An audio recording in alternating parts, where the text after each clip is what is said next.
that way. The Bohemian Grove that I attend, one time at a time, the Easterners and the others that come there, but it is the most faggy goddamn thing you will ever imagine. The San Francisco crowd that goes in there. The San Francisco crowd goes in there. It's just terrible. Okay. So weird. The owl and the it's interesting, and I don't know how seriously they take it. I mean, that's a real question, right? Well, yeah. I mean, the whole gay thing's a side issue, right? The point is that I've talked to people that I mean, according to Ted Gunderson, the first time I ever heard about this was from this former high-level FBI agent who was going to be the FBI director, but he wouldn't go along with corruption, so he wasn't. It's on record. Gunderson almost became the FBI director, and he blew up like the things like the Franklin scandal, and he's been and the Finders and the Finders Club, cult, which was huge. Yeah, which where the CIA was caught trafficking. You know, the Finders is a cult that was caught trafficking children, and the CIA squashed the Florida. And then Gunderson got it raided in D.C. and found a whole CIA facility with the snuff films, everything. Telex machine. And so he told me about all this, and I thought he was crazy. Yeah. Even though he was Ted Gunderson. You told us about it, and we actually pulled up one of those stories. And I was correct. Yes, you're correct. Yes. Yeah. Thank you. So Ted Gunderson is the reason I know about this, and he said that they get people interested with that ritual. There's like 2,000 members. They bring about 1,000 guests. Not everybody can even bring a guest. Only like the head of each camp can bring a guest. Most of them are nice. Clint Eastwood goes there. You know, Danny Glover goes there. But it's an all-male deal. Who's the other one? Danny Glover. Oh, Danny Glover? I'm just mentioning who's Lethal Weapon Danny Glover? Yeah, I saw him there. How the fuck is he in there? They probably like him from the movie. He's just a fun guy. I saw him when I was there. I saw Danny Glover. Interesting. I'm starting to believe this is not. I'm starting to believe we can get in. I'm starting to believe it's not that exclusive. Joe Rogan, they'd have him in immediately. Not now. Do a podcast in front of the owl.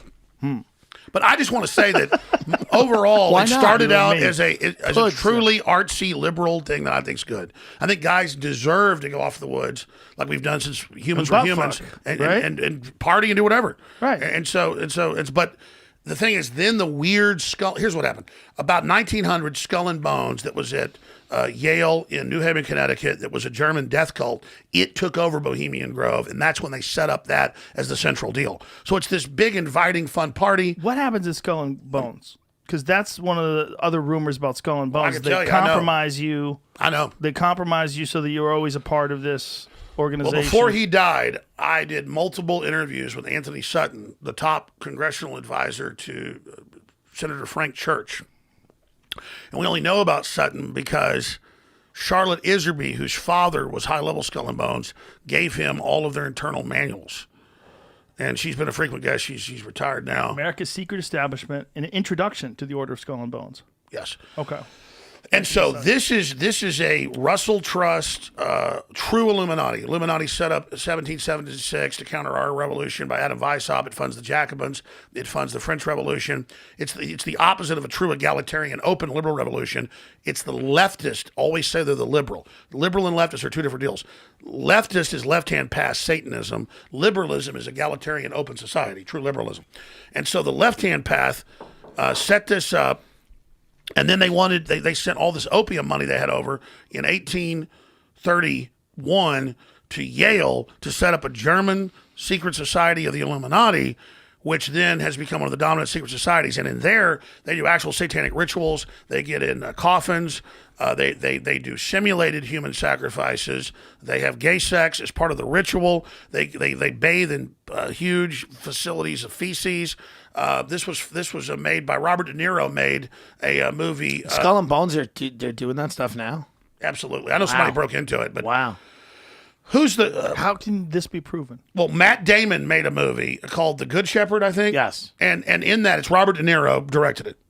Okay, and that's super accurate. Where it's got the sword and the devil, and they're in these big vats of cow manure. They did leak a Facebook photo album of a bunch of Skull and Bones kids hanging on a Deer Island. It kind of looked like losers. I know they're not. I know they're not, but they kind of look like losers. I mean, it was kind of like embarrassing. A lot of billionaires look like losers. Yeah, they look like emaciated. You were like, these are the Illuminati. It was kind of like. No, I totally agree with you. Yeah. Remember ABC News because they wanted to get Bush in trouble right before the 2004 election.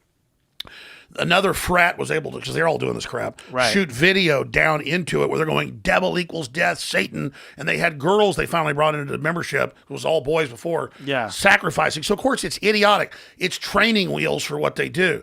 But inside, they go grave rob. They've got Geronimo's skull. Yeah, the George H.W. Bush supposedly stole Geronimo's skull. Yeah, you got to do things like... I don't know if that, but that's a legend, rumor thing, yeah.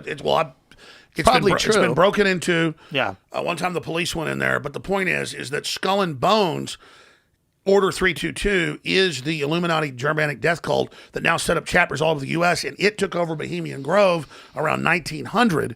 And so that's why Bohemian Grove is still this artisan, deal of elitist artist, but then it got co-opted by the Republican Party and Skull and Bones.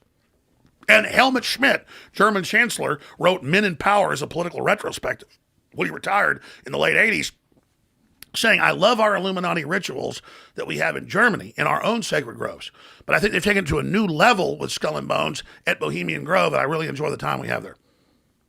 So these are just these elite institutions where, and Skull and Bones, I think they seek to like create close friends amongst people that may not know each other, create loyalty amongst this group of people. That's why they got to tell them all the things they've done. You got to tell them all the sexual history, all that stuff. They want these people to be loyal to each other. So when they're not loyal to the laws of America, they're loyal to this oath that they take with each other. And exactly. And it's like a Team America. Look at this. Descendant